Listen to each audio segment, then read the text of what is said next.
Andrés Spokojny. Un gusto hablar contigo, Andrés, estar contigo, eh, estar en conjunto y estar hablando contigo, pero yo quiero entrar directo y ponerte una cosa en perspectiva, a ver qué opinas tú. Quiero que uses la cabeza, quiero que nos convenzas desde el Jewish National Founders Network, pero hoy no vienes de ahí, vienes de mucho más, vienes de otra perspectiva y por eso quiero preguntarte. Imagínate un mundo, Andrés, ¿sí? Donde un excluido de la sociedad, alguien que está sacado de la sociedad, que no pertenece ni a uno ni a otro lado, que tiene problemas de identidad, que es un judío, pero no vive como tal, digo, a ver, como somos unos, de repente puede cambiar al mundo, tiene cómo, lo quiere cambiar, pero está excluido y está viendo todo como desde arriba, desde otro lado. ¿Quién sería un personaje así? Es como un impío que está fuera de la sociedad, que está excluido, ¿no? Exacto, exacto. Y este es el personaje de mi libro, y es más, yo te diría más, solamente alguien que está fuera de la sociedad puede ver, puede producir cambios tan profundos. Y si lo piensas de una cierta manera, todos los grandes cambios sociales provienen de gente que está en los márgenes. Nadie que está en el centro, en el ojo de la tormenta, puede ver con nuevos ojos, ¿no es cierto? Si piensas, Einstein cambia los paradigmas científicos porque es un excluido. Eh, digamos, Copérnico es un excluido, Galileo es un excluido. Es decir, para cambiar la sociedad muchas veces necesitas a alguien que la mire un poco de afuera, que pueda desarrollar una visión crítica de la sociedad y estar, digamos, tener distancia, ¿no es cierto? Y el personaje del libro este, el impío, es justamente un impío, alguien que está fuera, que es rechazado por todos, y eso le permite entender al mundo de una manera muy, muy distinta y ver cosas que otros no ven. Ahora, si lo piensas de alguna manera, los judíos muchas veces cumplieron ese rol en en la historia humana. No, no es en vano que muchos de los revolucionarios, ya sea en ciencia, en política, en, en arte, son judíos precisamente por el lugar de los judíos como alguien con un pie adentro y un pie afuera de la sociedad. Oye, Andrés, parecería que estamos hablando del tiempo actual, parecería que estamos hablando de hoy, ¿sí? Y además, qué bueno que lo dices, yo te lo preguntaba así como imagínate, y lógico, estamos hablando de tu novela, que es más real que la vida real, pero parecería que es hoy, ¿sí? A eso, hablamos de un doctor que puede cambiar al mundo, que lo está revolucionando, hoy con una pandemia que también, aún sin saberlo, tú ya la pronosticaste en tu libro, que estamos, pero esto es de hoy, porque hoy nos podemos identificar muchos, como tú lo dices, con tu personaje y con los personajes. Ese judío que de repente es obligado a no ser judío, o que es católico, pero que de repente descubre que es judío. Hoy que se habla tanto de este tema, ¿qué tan actual es? ¿O estamos hablando de otra época tan parecida a la nuestra? Mira, creo que esta es la pregunta clave, ¿no es cierto? Para mí esto es un libro que transcurre en el siglo XVII, pero los dilemas que presenta este libro son dilemas muy, muy actuales. Vamos a, primero expliquemos un minutito sobre la historia para los que no han leído el libro todavía, espero que lo Magnífico. lean pronto. Yo lo estaba dejando para Sin que nos después spoilearlo, nos... no lo Oye, vamos a spoilear, yo lo pero estaba dejando para que después nos platiques de Juan de Pablo, pero platícanos, ¿quién es Juan de Pablo? de Prado. Juan de De Prado Prado, perdón. es un médico judío español del siglo XVII. Él es un judío secreto, o un marrano, como se lo llama, en España. Él en su juventud descubre que él es judío, como muchos conversos eh, vivían en un falso catolicismo. Él se convierte no solamente en un judío secreto, sino en un líder de los judíos secretos en España. Y tiene una vida con muchísimas desventuras, escapándose del Tribunal del Santo Oficio, de la Inquisición, eh, cuestiones, te diría, de un thriller, ¿no es cierto? Cómo él a cada momento se puede escapar de que de que no lo capturen, y él va desarrollando el judaísmo en secreto. Entonces, como bien tú dices, él practica una religión, el catolicismo, en la que no cree, y cree una religión, y cree en una religión en la que no puede practicar, porque estaba prohibido. Él consigue, bueno, y en el libro se cuenta un poco cómo los judíos secretos en España hacían para practicar la religión judía de cierta manera, ¿no es cierto? Y hay, digamos, historias fascinantes que son todas reales, de cómo los judíos se las arreglaban para poder practicar el judaísmo en secreto. Una de las cosas, por ejemplo, cómo aprendes, cómo sabes lo que tienes que hacer. Y la mejor fuente, esta es una paradoja, la mejor fuente de información sobre el judaísmo era precisamente el Santo Oficio, la Inquisición. Sabían Porque, tremendo. Es porque la más, hasta sabían de la comida por ahí. claro, porque la Inquisición tenía que saber sobre judaísmo para identificar judíos. Entonces los judíos secretos usaban los manuales inquisitoriales para saber cómo practicar el judaísmo. En todo caso, él finalmente consigue irse de España. Él es médico, como dije, es médico de plaga, médico de pobres durante las pestes, y vamos a hablar un poquito de esto, pero él se va como médico personal del cardenal primado de España, Pimentel y Zúñiga, y se va a Roma, o sea, se mete directamente en la boca del lobo, en el Vaticano. Y después consigue escaparse de ahí también y termina en Ámsterdam. Ámsterdam era el centro donde todos los judíos españoles se podían escapar. Era el único país en la época que tenía libertad de culto, era un lugar relativamente moderno, era una república, por ejemplo. Es decir, en Ámsterdam los judíos pueden volver abiertamente al judaísmo. Entonces se convierte en un centro de los judíos hispano-portugueses, ¿no es cierto? Y hay grandes figuras del judaísmo sefaradí en Ámsterdam y en toda esa zona. Pero cuando él llega a Ámsterdam y puede volver al judaísmo de manera abierta, se da cuenta que no es lo que imaginó, que hay cosas que duda, hay cosas que no lo convencen, y empieza a desarrollar ideas filosóficas que se llaman deístas, el deísmo. Y tiene esas ideas que son ideas más que nada sobre la naturaleza de Dios, sobre la naturaleza del hombre. Él cree, por ejemplo, que Dios es no este personaje antropomórfico de la Biblia, sino un sistema de leyes naturales y físicas. Él dice, Deus sive natura, o sea, Dios es las leyes de la naturaleza, que es una mentalidad bastante moderna, pero en esa época era revolucionaria.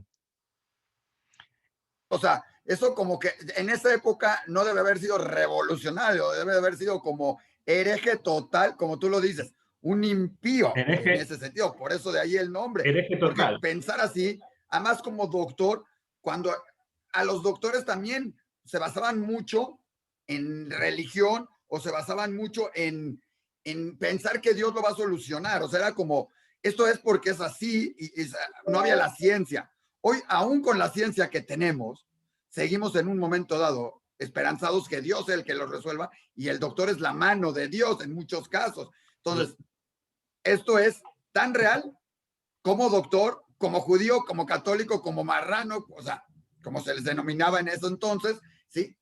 Para todo mundo, Sí, ¿no? claro, lo de la ciencia es justamente, tú vas dando el clavo con eso, digamos, el tema de la ciencia y de la medicina es dónde radica el saber. El saber radica en la verdad revelada que recibimos de la Biblia, que recibimos de los sabios antiguos, o en la propia experimentación.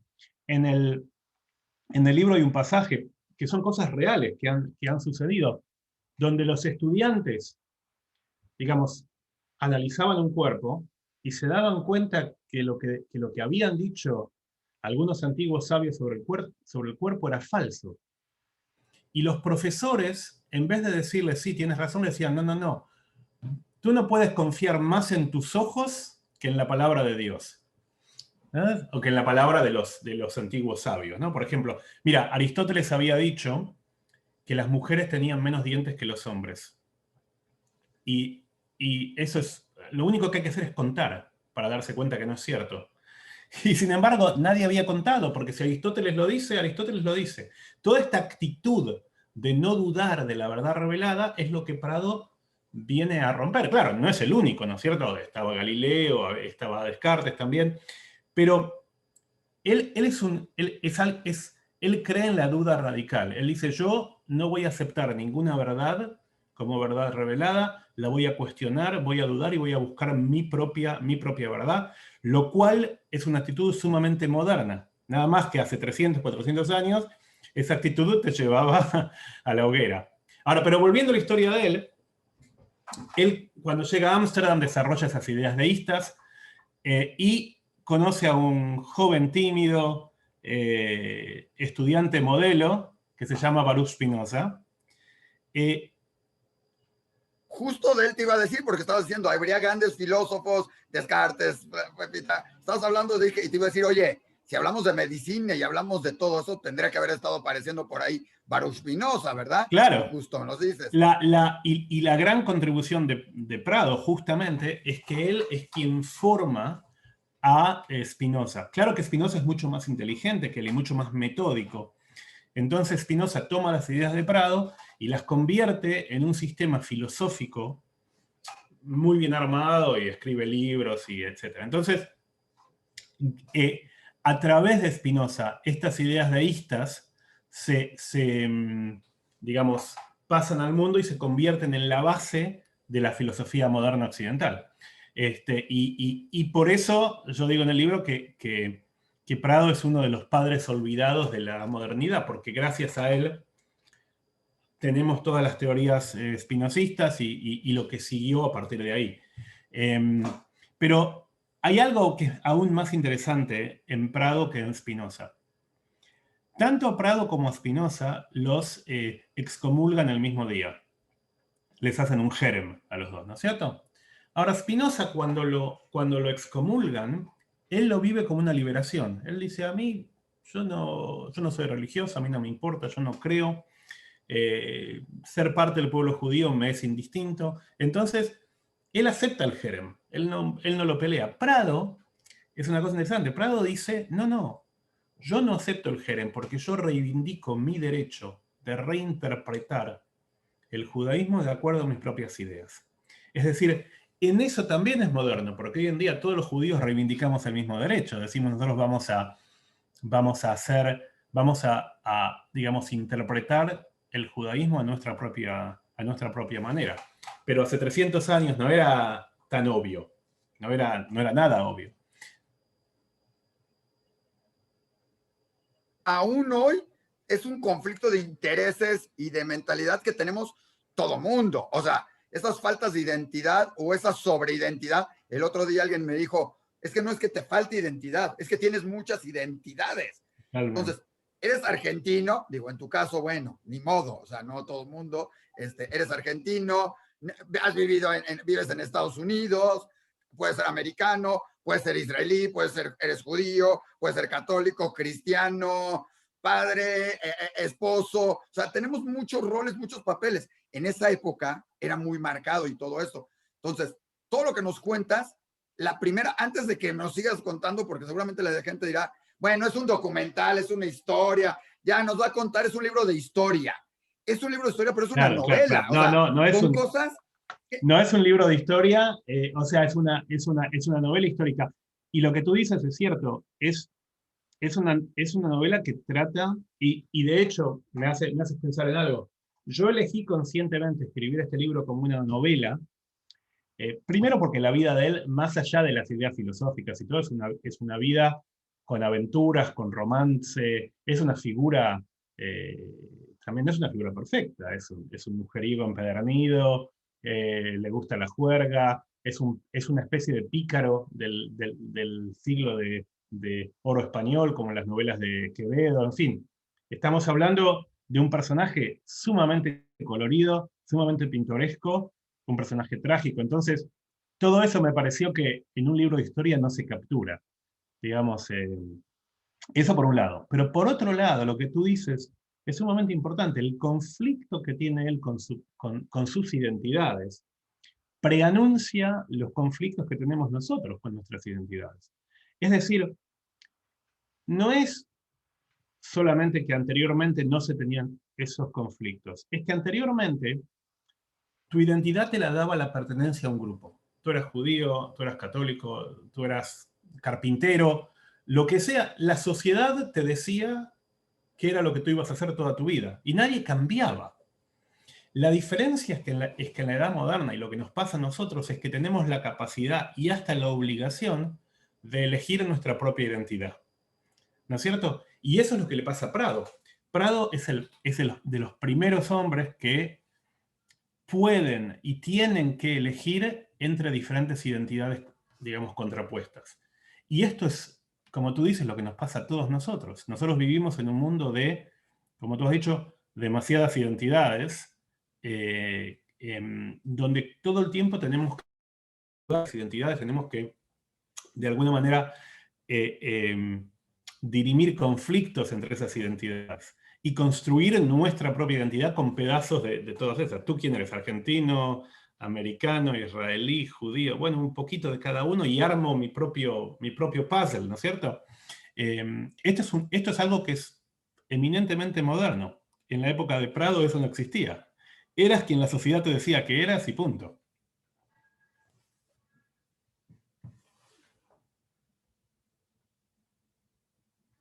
Estás en... El mood. Pero dime algo, todas estas aventuras parecen sacadas, digo, yo no sé si eran realidad, o sea, si así les sucedieron o todavía nos quedamos cortos. ¿Cómo los fuiste averiguando? Porque, o sea, muchos dirán, ay, te metes a internet y encuentras. La realidad es que yo me puse a buscar de Juan de Prado y te sale un general, te sale otro cuate, pero el doctor quedó totalmente en el olvido. ¿Cómo lo lograste encontrar todas estas historias que además identifican, como tú lo decías, a muchos, ya sean judíos, católicos, descendientes, ¿sí? Algunos dicen que está de moda ahora ser descendiente de judíos y encontrarlo por ahí. ¿Cómo lo encontraste? ¿Cómo fuiste armando toda esta novela? Mira, Digo, aparte de lo que tú le fuiste poniendo, claro. ¿no? Mira, me pasó algo muy interesante. Yo encontré el nombre de Juan de Prado en una nota al pie de página en un libro sobre otro tema, que lo mencionaba a Juan de Prado como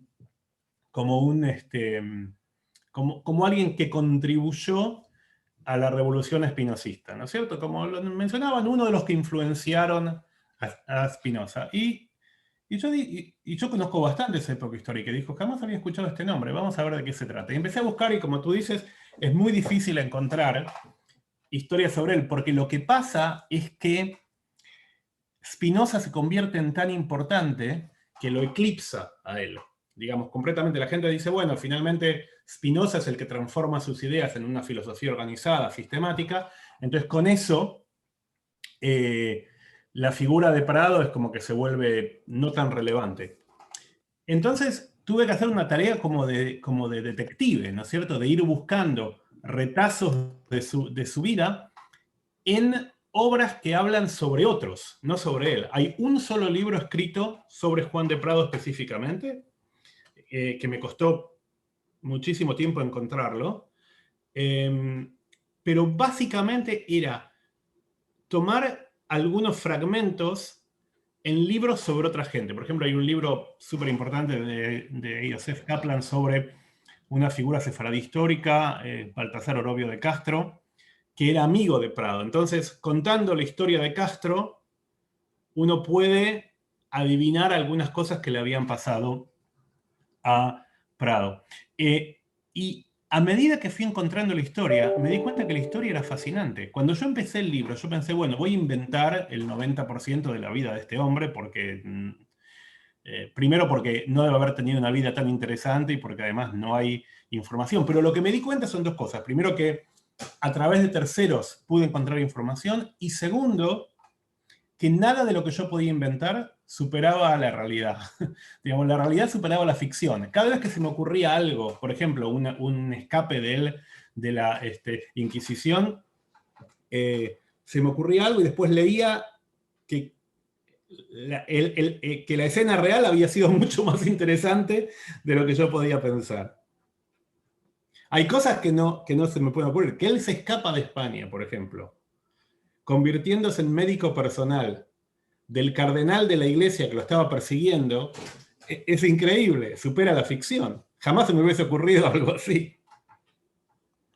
Sí, bueno, o sea, que primero la ocurrencia y la genialidad, que te acepto, o sea, te habla de la calidad de doctor que era también, de la facilidad que tenía para todo esto, pero es como de cuentos, o sea, hoy en día está muy de moda el storytelling, o sea, todo el mundo te dice, es más, tú trabajas en una fundación que se dedica a ayudar a la gente a recaudar fondos, y lo primero que te dicen es, cuenta historias, la gente Claro. se emociona con las historias, cuéntalas, no des datos, o sea, estamos muy acostumbrados a, se necesita tanto, haz esto, se construyeron, hubo tantos judíos por acá, todo esto, y hoy entramos al storytelling.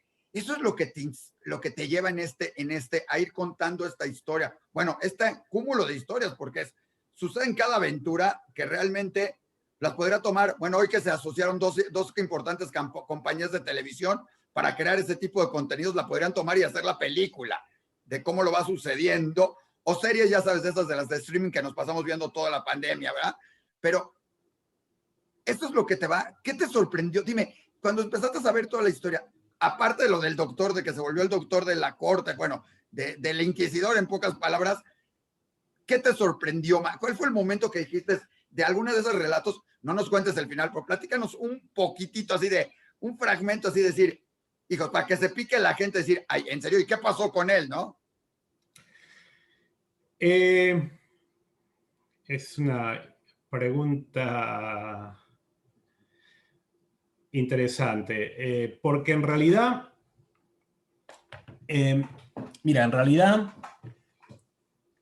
hay muchísimas historias que me sorprendieron, pero lo que más me sorprendió fue esto que te decía antes, cómo se las arreglaban para aprender sobre el judaísmo en secreto. Eso me pareció fascinante. Como, por ejemplo, y también lo que me sorprendió a medida que escribía la historia, es cómo algunas prácticas que tienen los sefaradíes hasta el día de hoy vienen de aquellos tiempos de persecuciones inquisitoriales. Mira, te voy a dar ¿En un serio? ejemplo. O sea, Mira, acabamos de hablar con sobrevivientes, con hijos de sobrevivientes del Holocausto y hubo cosas que se quedaron. Seguramente se nos va a quedar al futuro. Pero a ver, platícanos cuáles de estas mira, costumbres. por ejemplo, la Inquisición tenía varias formas para ver en dónde había judíos secretos. Una de las cosas que ellos hacían es se fijaban en Shabbat, el viernes a la noche, quién usaba una camisa limpia. Porque los judíos nos metimos. Entonces, los sefaradíes, hay muchos sefaradíes que hasta el día de hoy tienen una superstición que no saben de dónde viene, que es de cuando se ponen una camisa nueva, la tienen que arrugar. La Para que no se arrugan vea que es nueva y no la para que descubran. no se vea que es nueva. No. Otra superstición, por ejemplo, sefaradí, es que no se señala al cielo. No se señala Para al que no lo cielo. reconozcan que están hablando a Dios. No, porque lo que la Inquisición decía es, si un sábado a la noche tú ves gente señalando al cielo, ¿qué están haciendo? Están contando 3 estrellas para ver Claro, si salió el Shabbat. ¿No es cierto? claro. Entonces, porque así es como se determina cuando salió Shabbat. Miras al cielo, cuentas 3 estrellas, ya está. Entonces, los judíos sefardíes no señalan al cielo. Otra cosa que hacen los judíos sefardíes, en el Seder de Pesaj, la Agadá no se pone sobre la mesa. En muchas familias se pone sobre el regazo. ¿Por qué? Si alguien miraba por la ventana, era una cena normal. No se veía. Ahora, si miran por la ventana y ven que están leyendo algo, se van a dar cuenta que es una familia que está haciendo un Seder de Pesaj. Es decir, hay muchas formas de cómo practicar una religión en secreto que fueron fascinantes, que fueron historias fascinantes. Después, otra de las historias fascinantes para mí es digamos, el aspecto humano de un mundo en transición. Está toda la historia de los encuentros con la reina de Suecia, por ejemplo, que Wow. hay cosas todo el tema que tú dices de la plaga y de la peste. Yo el libro lo hice antes de la pandemia de COVID, pero hay muchas cosas que fueron... Oye, pero en el libro me tocó, vi por ahí que hablas de la pandemia, que si la leemos, que si agarro ese fragmento y lo leo, pienso que estoy en el 2019 a finales o 2020 a principios, cuando empieza toda esta pandemia. ¿Estoy Y en lo mira que hay, correcto? O sea, Sí, mira que hay algunos dilemas de la época que todavía los tenemos hoy. Hay, por ejemplo, una parte del libro que también es una historia real que pasó. En Sevilla, por ejemplo, los curas quieren hacer una procesión de toda la ciudad para rezar por el fin de la pandemia. Y los me médicos suena dicen, conocido, así al principio me suena conocido, Nueva York, Israel, aquí, vamos a hacer un rezo comunitario para pedirle a Dios que pare. y los médicos dicen, no, justamente eso va a, eh, eso va a esparcir la pandemia mucho más, va a haber contagios, va a haber todo. Y no, y esta cuestión entre creer en la ciencia y creer en la magia de alguna manera, es un tema que está muy presente en la pandemia de hoy. Creer, por ejemplo, creer en las evidencias científicas versus, por un lado, el pensamiento, digamos, religioso que es entender mal lo que es el pensamiento religioso. El pensamiento religioso no es pensamiento científico, trabaja en otra dimensión, ¿no es cierto? No tiene que competir con la ciencia. Pero en esa época, una de las cosas que él dice es que la religión no tiene que intentar explicar cosas científicas. La religión está para otras cosas. Está para hacer preguntas más existenciales, preguntas espirituales y demás. Pero en Me el momento gustó de la eso, me pandemia, gustó. Me gustó eso porque muchos, alguna vez tuvimos la oportunidad de tener aquí en México al que era en ese momento el ministro de Ciencias de Israel. Curiosamente, una persona hiperortodoxa, ¿no? Y la pregunta era, ¿cómo alguien muy ortodoxo, totalmente ortodoxo, pues el ministro de Ciencias? O sea, como que de repente se pelea la ciencia, y lo mismo me sucedió con Ada Yonat, premio Nobel de Química de Israel, que me dijeron todo el mundo, no le preguntes de Dios, o sea, ella es científica. Y cuando empiezas, es una visión muy diferente, hay que poderlo separar y unir al mismo tiempo. Y creo que eso lo haces muy bien en el libro, con este personaje que además tiene que discernir, no nada más con la religión judía, creo que eso es lo interesante, tiene que discernir con las costumbres del catolicismo, del cristianismo, que le están claro, claro, diciendo, claro. aparte no puedes hacer esto, entonces, porque si no me equivoco, en esa época, además, como médico, por las costumbres católicas, creo que es, no podías tocar a los pacientes. O sea, hacías medicina Exactamente. a distancia. Los médicos no podían tocar a los pacientes porque justamente, volviendo a lo que estábamos diciendo antes, la idea era que tú no puedes confiar en tus propios sentidos. Tú cuando analizaban un cuerpo, por ejemplo, lo que te comentaba antes, un profesor le iba a decir, no puedes confiar más en tus ojos que en lo que escribió Aristóteles o en lo que escribió Galeno. Entonces, tocar a un enfermo no era solamente un tema de pudor, de no toques a los enfermos, era también un tema de no confíes en tus propios sentidos, confía en la verdad revelada. Y yo creo que la religión, como Ada Yonat, que tú trabaja en otra dimensión. La ciencia responde al cómo, la ciencia describe, la ciencia explica, pero la ciencia no te responde al por qué. ¿No es cierto? La ciencia te explica cómo fue creado el mundo, pero no te explica por qué fue creado el mundo. Bueno, cuando no encuentras la explicación, siempre es cosa de Dios, entonces no hay ningún problema. Cuando ya no lo encuentras, ya es así lo quiso Dios y ya estamos con eso y solucionamos el problema. A mí lo que me gusta también mucho de tu libro, y déjame decírtelo, es que, como tú lo dijiste, es también una manera de conocer mucho de lo que sucedió, de cómo vienen nuestras costumbres judías, pero también es mucho para los no judíos que de repente tienen costumbres que dicen, no sé de dónde salieron. Te platico rápido. En alguna ocasión con un cliente, le dije, yo buen judío, buen todo, le dije, estaba muy emocionado porque un gran proyecto, un gran trabajo, es como si te fueran a donar para ti, o el gran cliente que te fuera a donar unos cuantos millones, ¿sí? Acá era el gran cliente, y me dice, acabamos la reunión, y me dice, me tengo que ir, es alguien que tiene en su oficina una cruz más grande que su oficina, trae colgada acá una cruz más grande, o sea, siempre lo platico, es totalmente cristiano católico, o sea, creyente totalmente, y le digo, ¿qué tal si nos vemos para continuar la reunión? ¿Cuándo? Pues no puedo, mañana, el viernes en la tarde, ¿sí? Digo, yo bien religioso, viernes en la tarde, ¿no? Y él se voltea y me dice, viernes en la tarde yo no puedo. Dijo, Le digo, ¿por? Me dice, no sé, todos los viernes en la tarde cenamos en casa de mi abuela. Diga, qué buena onda. ¿Por qué en viernes? Así es una tradición que ha venido por familias en todo el tiempo. Digo, pues está curioso. Pero bueno, si quieres nos vemos antes. Me dice, no, tengo que llegar a las 7 de la noche. Digo, porque mi abuela prende unas velas. No sé, es costumbre. Prende una vela. ¿Y dónde las prende? Las pone en la ventana y cierra las cortinas. Sí, sí, sí, Y sí. tú, ¿what? Son costumbres que vienen de esa época y es más, te voy a decir, en el libro yo cuento, por ejemplo, muchas comidas típicas españolas Eso te iba a decir. que surgen, mira, por ejemplo, el cocido madrileño, el famoso cocido madrileño, que hoy en día es una comida típica, o el cocido portugués, es el cholent, o es la dafiná.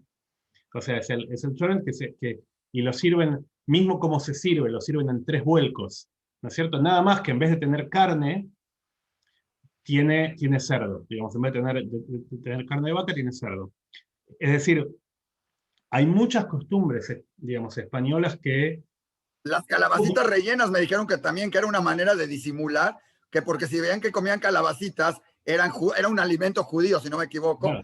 Las calabacitas eran un alimento judío, pero si las rellenaban, ¿sí? Ya no, porque las rellenaban de carne, que ellos las rellenaban de pavo, o de pollo, o de res, pero parecía que era carne de cerdo, entonces como que disimulaban. Eso, una historiadora muy famosa de comida, de esa Sí, sí, época, sí, nos los sí. platicaba, decías tú, Muchas comidas españolas vienen o de comidas judías o por el contrario, de como la gente le tenía, mismo los católicos, le tenían tanto miedo a, a la Inquisición, trataban de agregar cerdo a todas las comidas para que esté claro que no son judíos. Entonces, toda esta obsesión, por ejemplo, española con el jamón, con el chabugo, con los embutidos, viene también un poco esto de ponerle cerdo a todo, viene un poco de la necesidad de mostrar que no tenían miedo de comer cerdo. Entonces, eso por un lado. Pero por otro lado, hay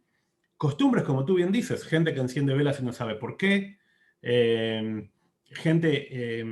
apellidos, por ejemplo, que muestran claramente un origen converso. Toda la gente que se llama, por ejemplo, aguado. Por ejemplo, aguado quiere decir bautizado, alguien que fue bautizado. Alguien que para mostrar cuán católico era, se cambiaba el nombre a un nombre que quería decir bautizado, me bauticé, aguado. O alguien que se llamaba Sábado o Sabatini. Son todos nombres que muestran un origen converso. El nombre Iglesias, por ejemplo, es un nombre converso, paradójicamente. El nombre Barrios, calle, de la calle, ¿de qué calle? De la calle de los judíos. Barrios, ¿de qué barrio? Del barrio judío, ¿no es cierto? claro. Son todos nombres judíos y mucha gente... Mira, en el libro se ve que había tantos judíos secretos, y de hecho árabes secretos también, digamos, musulmanes secretos, que gran parte de la población española y por lo tanto de las Américas también, tiene de alguna manera u otra orígenes conversos. Oye, De hecho, mira, hay ciudades enteras, por ejemplo, en Palma, en Mallorca, están los chuetas, que son todo un pueblo, todo un grupo étnico, digamos, que son todos conversos y se casan entre ellos, son sumamente católicos, sumamente devotos. Tú vas por el barrio de los chuetas y los ves, hay cruces, santos por todos lados, pero se casan entre ellos, tienen costumbres medio raras como esta de las velas que tú cuentas, y se mantienen aparte. Y son un gran porcentaje de la población de Palma son estos chuetas.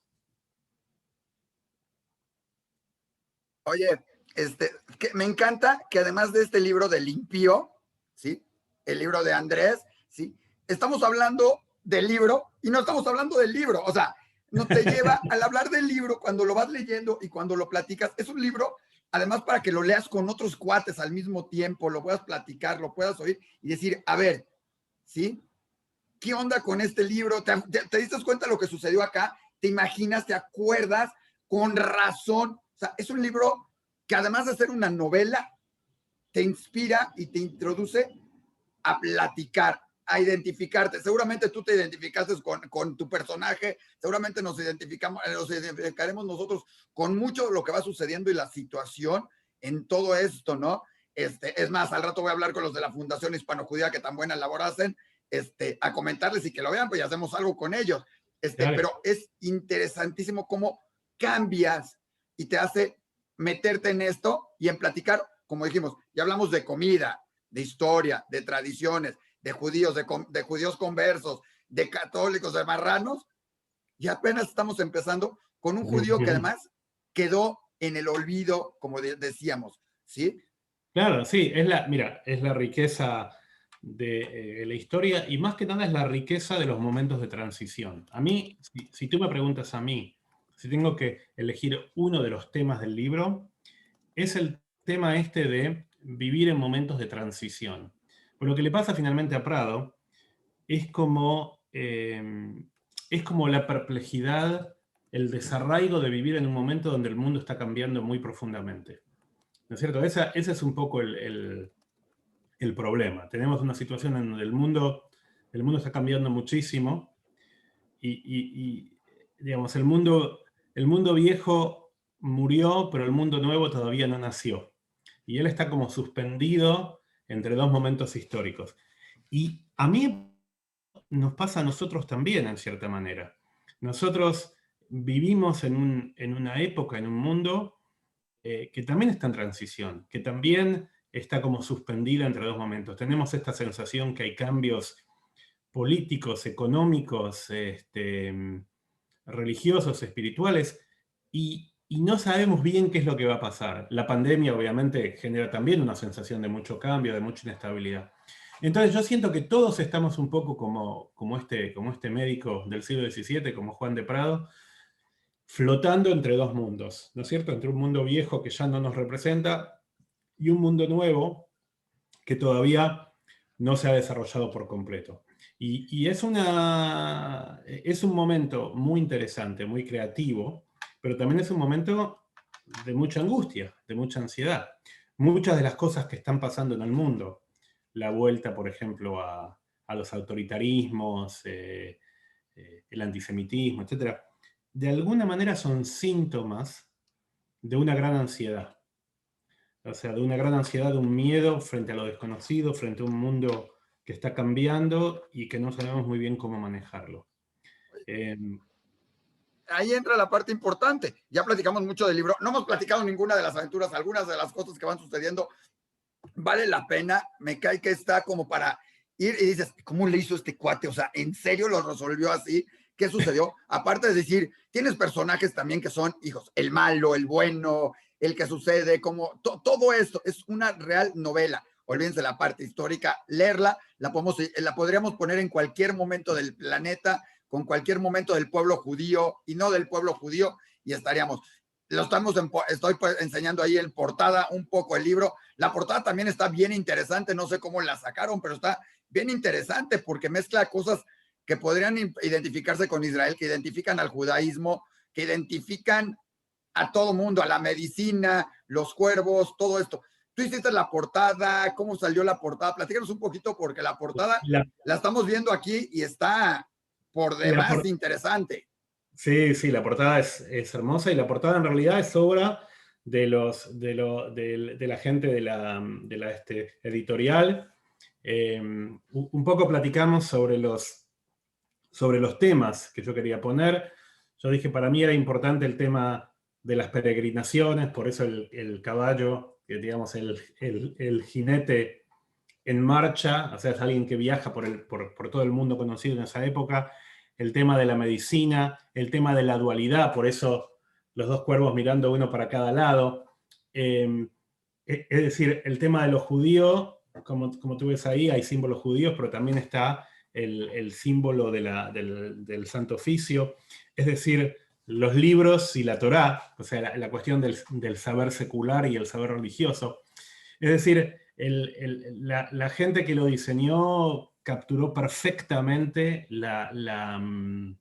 la esencia del libro. Me parece que ha hecho... Incluyendo hasta el marquito que parece de los libros de rezo judíos, tan comúnmente que era el que se Exacto. usaba así. Es el marquito que se ponía, o la estrella de David con las, digamos, con las con las luces saliendo hacia arriba y hacia Sí, abajo, sí, sí, sí, muy sí, sí. utilizado en la parte de todos los que son, que se consideran judíos o les gusta la religión judía, pero se usa mucho, son cristianos católicos, pero creen en el judaísmo. Todos esos conceptos, incluyendo la paloma con el olivo y todo eso, y lógico, los libros hasta abajo y las partes médicas, la verdad, desde que ves la portada te inspira a decir, bueno, ¿de qué trata esto? ¿No? Claro, claro. No, no, es una portada muy bonita. Me gustaría decir que se me ocurrió a mí, pero la verdad fue obra completa de los artistas que tienen ahí en Penguin Random House, que, by the way, es una editorial excelente.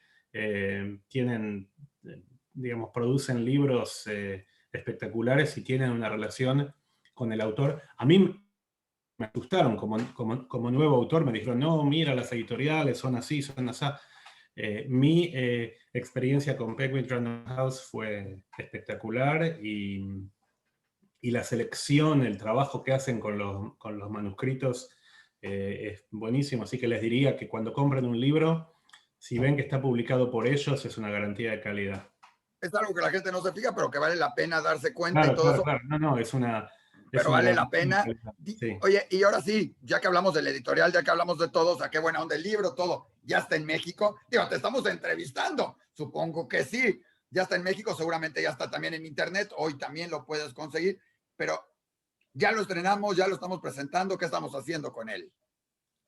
Bueno, el libro está en México, está en las librerías más grandes de México, está en Gandhi, Sanborns, Porrúa, las grandes casas de... La Casa del Libro, La etcétera, casa del etcétera. libro, sí, sí, ya están todas las librerías en México, en todo el país, según entiendo, o en las grandes ciudades mexicanas está. Eh, Está también en Internet, en Amazon, en Kindle, se puede comprar dentro y fuera de México. Están todas las plataformas, una se llama Kobo, otra en Todo, Amazon, en todo está. así que se puede Android, iOS, etcétera, etcétera, lo que lo comprar. quieran ver, vale la pena. Realmente, hijos, léanlo, se van a sorprender. Te envuelve en el libro, te metes en el libro, es una storytelling magníficamente llevada, porque además te deja siempre picado. Dices, bueno, hijos, ¿y ahora qué le pasó? O sea, es así como, ya no vean la serie de Netflix, lean el libro acá, porque es así. Al- Es como, ¿cuál es el siguiente capítulo? Es como darle quítate introducción, pon el siguiente capítulo, ¿verdad? alguien me sugirió que tendría que hacer una serie en Netflix. Bueno, tal vez algún O día. Amazon o todos, no se vayan a enojar las competencias ahí. Sí, Oye, exacto. tenemos Paramount, Netflix, Disney, etcétera. Que la que sea está No, bien, entonces. es Entonces, sí, no, es una historia fascinante y como te dije, en realidad no puedo tomar el crédito por la historia porque la historia es la historia real. Si de algo puedo tomar crédito es simplemente de haber encontrado datos sobre este hombre y sobre la época. Y la época es una época fascinante que ya, digamos, la época en sí misma hace la mitad del trabajo, porque lo que estaba pasando en España en esa época es fascinante, es una época de gran crecimiento, de gran gloria de España, el país que es dueño de dos mundos, etcétera, pero al mismo tiempo de enorme decadencia. La sociedad española como que se desarma, se está desfondando. Entonces ves un mundo donde conviven los oropeles del imperio con los bajos fondos de Madrid.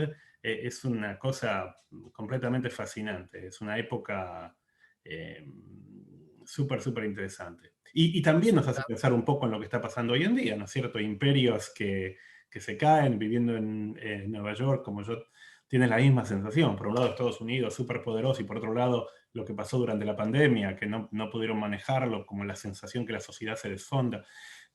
Son historias que son súper interesantes, pero que la relevancia para el presente las hace aún más interesantes.